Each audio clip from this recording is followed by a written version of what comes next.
Well, hunters, it happened. Scopely bought Niantic Games department for $3.5 billion. And then Niantic contributed $350 million, making the entire sale $3.85 billion. And my contact that has been at Niantic and now I will say is on the Monster Hunter Now team at Scopely, so I'll just refer to them as the Monster Hunter team, emailed me to let me know what's up, which I think is actually really awesome of them to do and reassures me a little bit. But since it's a beautiful spring day and I really wanted to get out today and not just work on my computer all day, I figured I would walk and talk with you. So there's probably not gonna be any B-roll in this video. It's just gonna be me talking. So go get a snack. This will probably be a long talk. Don't worry, I'll wait for you. JK, I'm not gonna make you wait that long.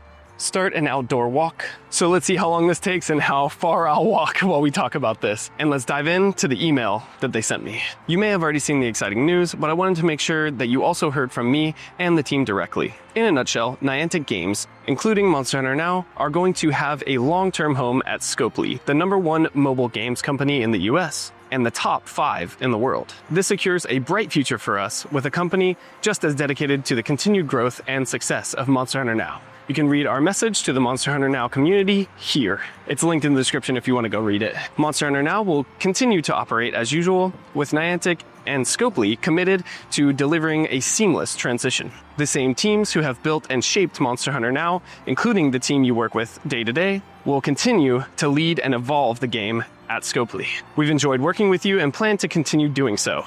Please feel free to ask any immediate questions and I'll try to answer them as best I can. First of all, thank you so much. That is so nice of you to email me and let me know that things will keep going the way they have been for the most part. I'm keeping you anonymous just in case, since I just read your email. But I really appreciate it. It shows me that you actually care about the Monster Hunter Now community and the community that I've built on my channel. So I wanted to let the guild scholars in my community know. Also, there's a lot of construction around here, so I'm sorry. It will die down when I get past this overpass over here. Hopefully I can sound compress it enough. So since this is like a turning point in the game and the company itself, I figured I would kind of lay it all out there and give him my real thoughts on the game, what needs to change, and how I feel about Niantic and how maybe Scopely could either turn the game into absolute, dog doo-doo or actually be a good thing for the game. So let's dive into my book of a response. Not an actual book, but apparently I like to write them in email form. That overpass was very, very loud. I'm sure you can still hear it on the mic right now, even though it's way behind me at this point. But I said, hi. First of all, one of my main concerns was that they would dissolve your team or something because game companies are notorious for that nowadays. So I'm really grateful that you still have a job there and that things are stable for your team. Genuinely, I'm very glad that your whole department and or the whole games side didn't just get absolutely Thanos snapped out of existence. That's already a good sign that they care about the team that made the game good, continuing to work on it instead of trying to just replace everybody.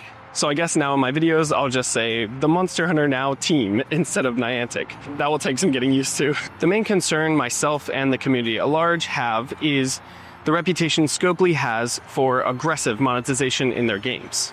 And MHN already has pretty high levels of monetization options, with a skill check timer in the form of FAMs and potions being the biggest thing that stops players from adopting the game, in my opinion. I personally see Pokemon Go players out in the wild, show them the game, and show them how cool it is, and they start to get excited. But then when the questions start, and I explain that if you lose and run out of potions, there is no choice but to stop playing for a while and let your HP recharge, or pay money, and the most common reaction is, oh, nah, and they lose interest immediately.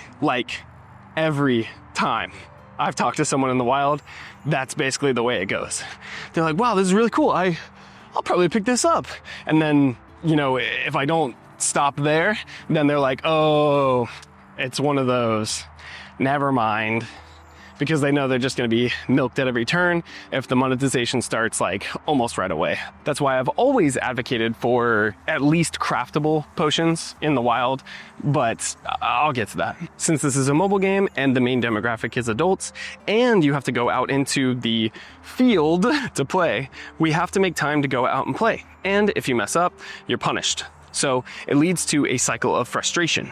And a lot of players go play the mainline series or just stop playing the game because they aren't willing to invest all that time along with all that cash unless they are addicted to challenge or just love Monster Hunter that much, like me and the current player base. I think that this could be mitigated by making players go out and gather items from gathering points in order to craft potions. This forces players to get out and play like you want and makes it feel like it's their choice to go out and grind instead of them feeling like there is no option but to open their wallet. It's not stopping the gameplay loop like it does right now. And again, hunters, I'm not dumb. I know this is intentional psychological manipulation done by every game company, but I would like them to ease off a little bit, so I'm trying to reason with them a bit. You know, right now it feels like there's a hard stop.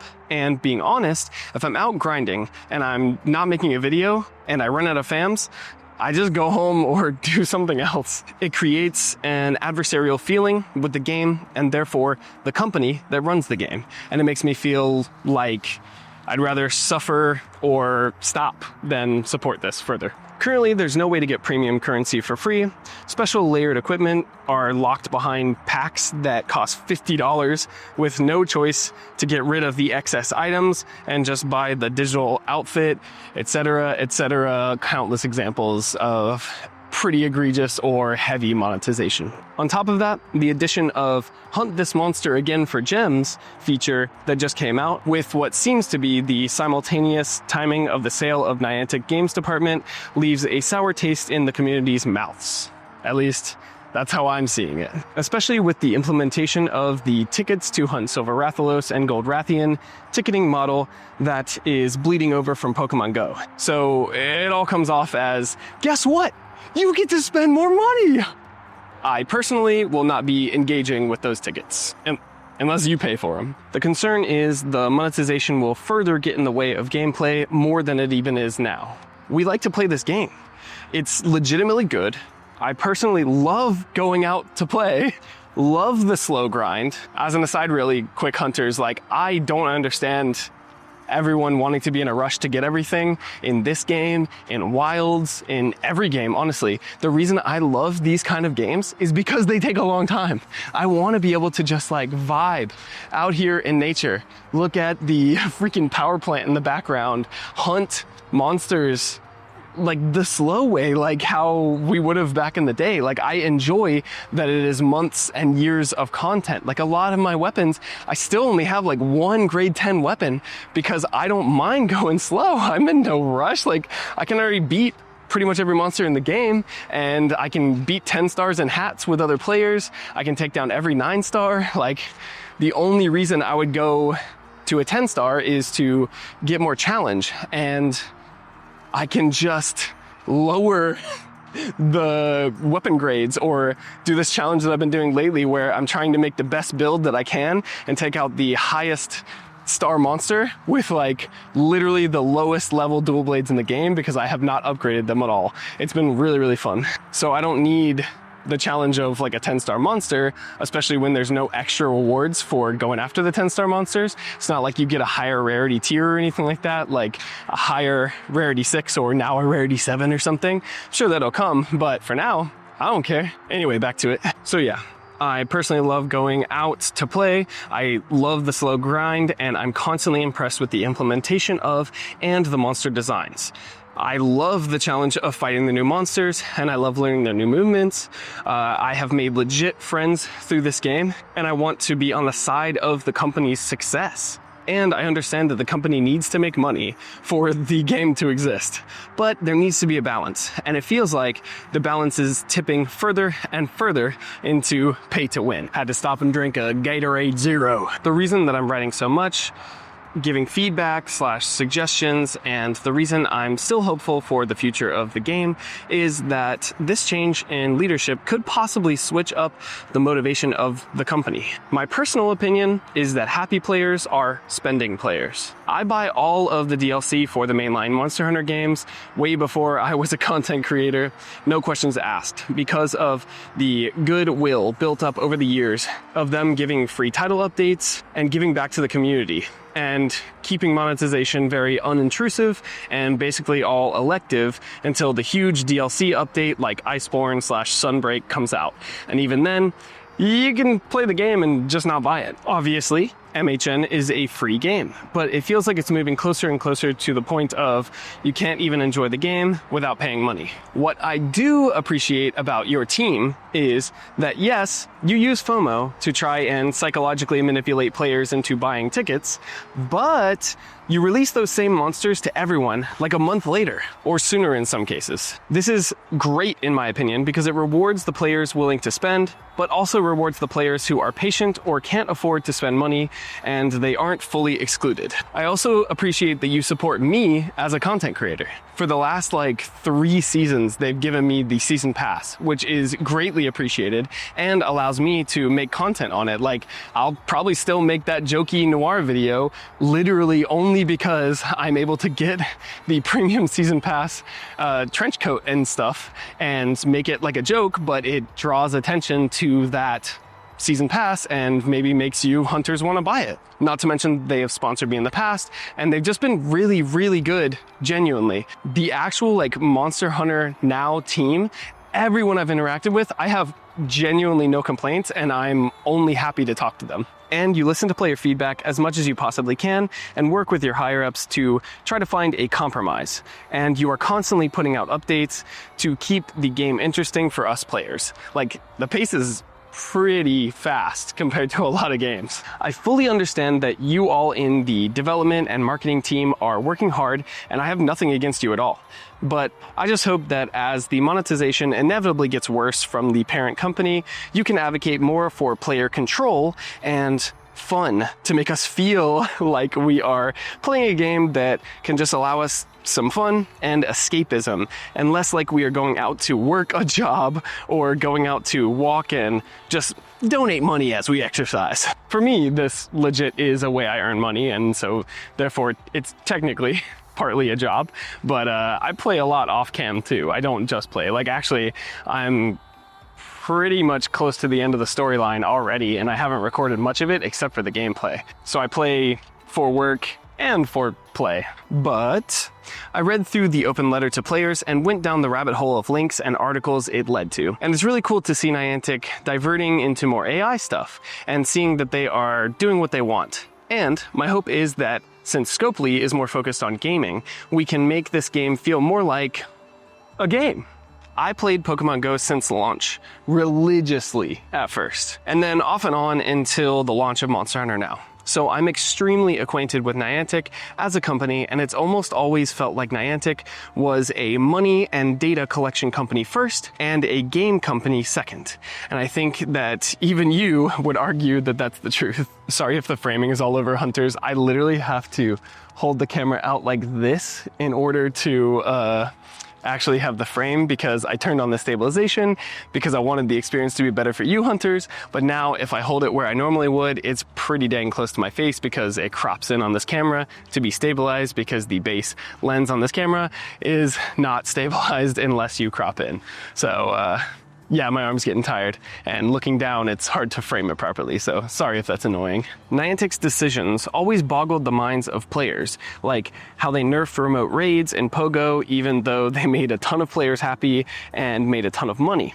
The only logical conclusion was that getting players to go outside was more important than even making money. Now that Niantic and the new Scopely-owned games division are going their own ways, it makes me genuinely excited for the future of Monster Hunter Now, because I'm hopeful that the priorities will be more influenced by happy players spend more money. It just has always felt like Niantic sees its players as children that don't know what they want or what is good for them, and it's always felt condescending. That's why I was, and still am, shocked at how positive, professional, and receptive to feedback you all at the Monster Hunter Now team have been. I really appreciate you all. Monster Hunter Now is vastly more popular in Japan than in the US, and I think the gameplay loop being stopped is one of the biggest reasons. It's also really frustrating because I feel like the American division has less say-so because the US generates much less revenue than Japan, most likely,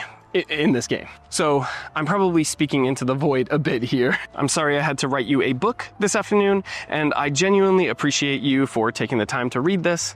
I'll be turning this email into a video tomorrow in case you just want to listen to it. So my main questions are, will we ever get a live event in the US? Will this change affect the possibility of an event in the US? Will we ever get an MHN Plus like the Pokemon Go Plus? My assumption, and I still want to make a video on this, is that you're waiting for Palico equipment to be included in the game so that we can press a button to have our Palico slay a monster for us based on the level of their equipment and or percentage chances, etc. I want a Palico Plus so bad, hunters.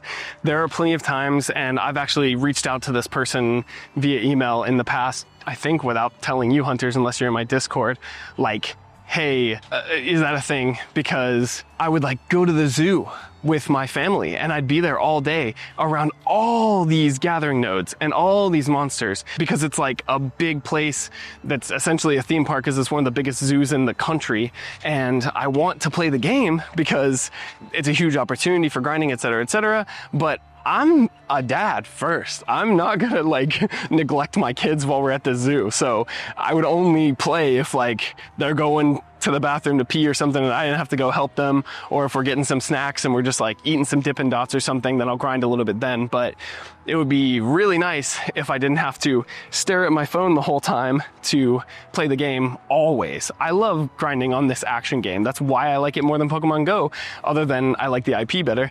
But let me play your game more by giving me a Palico Plus or a Monster Hunter Now Plus. Please, let me pay you another way. And on that note, will we ever get more Palico interaction in the future, be it AR or not? It was super exciting to have it customizable in the game and be included, but I haven't even AR'd my cat in like a month or two. It feels like there is no reason to interact with it at all, and I'd like a reason to. That feels like a perk, not a restriction. Can you tell me anything about if the game will be going in a new direction, or if there's anything new that Scopely will be bringing to the game? I read all the articles, and with all due respect, it feels like a lot of saying a lot without saying anything. So I didn't really learn anything except we appreciate you for supporting Monster Hunter Now. Will we ever get lures? Seems like a no-brainer that can be ripped straight from Pogo and make even more sense in Monster Hunter Now. Will we get more biome interaction with the real world? One of my favorite things about Pokemon Go is that biomes are largely tied to the real world. So when I would go to the beach and see water Pokemon, it was so cool, like legit, because I lived in North Carolina and I used to live in Florida, right?